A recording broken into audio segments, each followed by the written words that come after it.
So I'll make this the last video on federalism, and we can talk about how federalism and the relationship between the state and the federal government changed over time. And this depends on the issues the nation is facing and who is in charge of the Supreme Court and who's the president and so on and so forth. So we'll start with dual federalism, and dual federalism is going to be basically the 1800s, pre and post Civil War. You're going to see a judicial philosophy that is one where the court constantly interprets the federal and state governments as separate entities, and they're equal in some senses. And there's certainly early on in the nation's history, the Marshall Court establishes a strong federal government, but the Taney Court, which comes after in the 1830s to 1860s, they establish a much more limited federal government. And this era of dual federalism really remains in place for quite a period of time into the 20th century, although the federal government does expand its authority in the early 1900s with things like trust busting. You still don't have a expansive federal authority until the Great Depression in the 1930s and 40s and then beyond.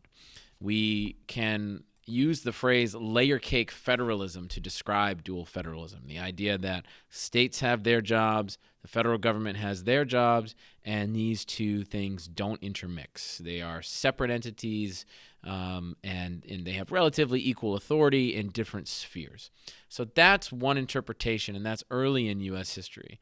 Now, this changes over time, and it really changes with the presidency of Franklin Roosevelt and the Great Depression, when the New Deal is ushered in, and all of a sudden you have a huge expansion in federal programs, federal agencies, federal regulation of the economy, regulation of banking, of the stock markets, trying to create jobs for people, trying to create electricity using rivers and dams and so on and so forth, trying to get the United States out of the Depression. You also see programs such as Social Security get created.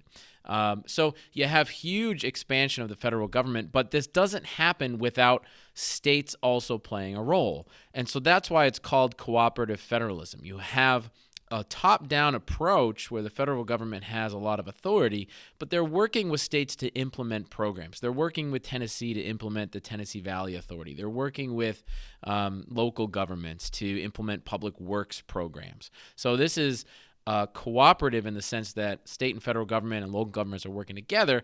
It also has a much more expansive role of the federal government in this relationship. So we call this marble cake federalism because you have a mix of authority. If there's going to be a public works program that's going to build roads and bridges and dams, all three layers of government, state, local, federal, they're all going to be interacting in this, and so it's all kind of mixed up, kind of like a marble cake.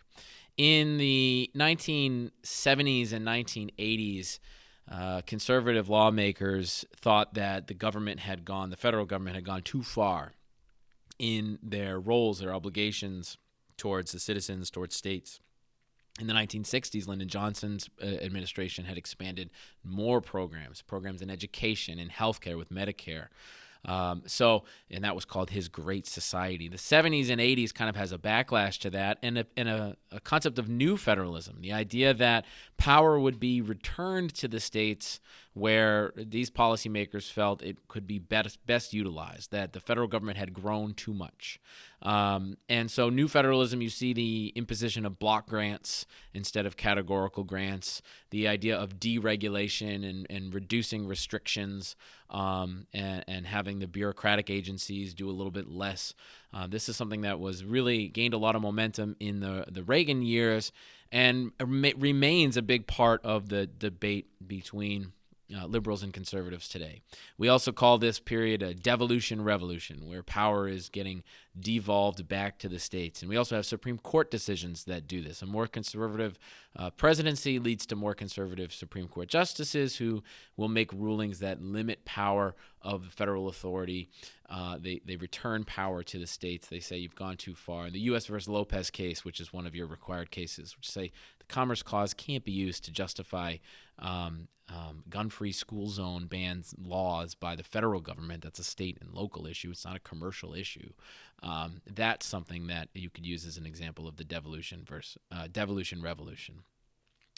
And so rounding out our discussion of federalism, we've just got a few broad flashcards, some broad concepts to think about. There's a question here. It says, how does federalism create multiple access points for stakeholders and institutions to influence public policy? I mean, simply put, if you're someone who cares about an issue, you can approach this issue in multiple ways. If you're an environmentalist, there is clearly federal policy, and you could lobby the federal government, and you could try to bring about reform in national elections and have the EPA impose regulations. But there are also local and state authorities that give you access points as well. So you can access your state representatives. You can have the lobbying for the governor to be involved, and so public policy can be influenced on multiple levels, and it allows more access to the policymaking process for people, for businesses, for institutions, for interest groups.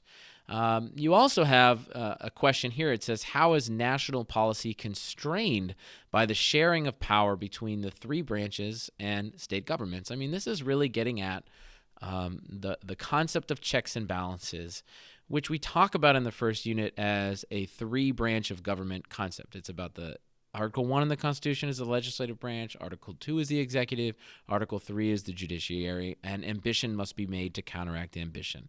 Well, you can add on to that as well. The state government's federalist system, that's a part of checks and balances too. And we often see states themselves filing lawsuits, for example, against national policies, or challenging the national government, or doing things when they feel the national government isn't doing enough. So a couple of examples on both sides of the political spectrum.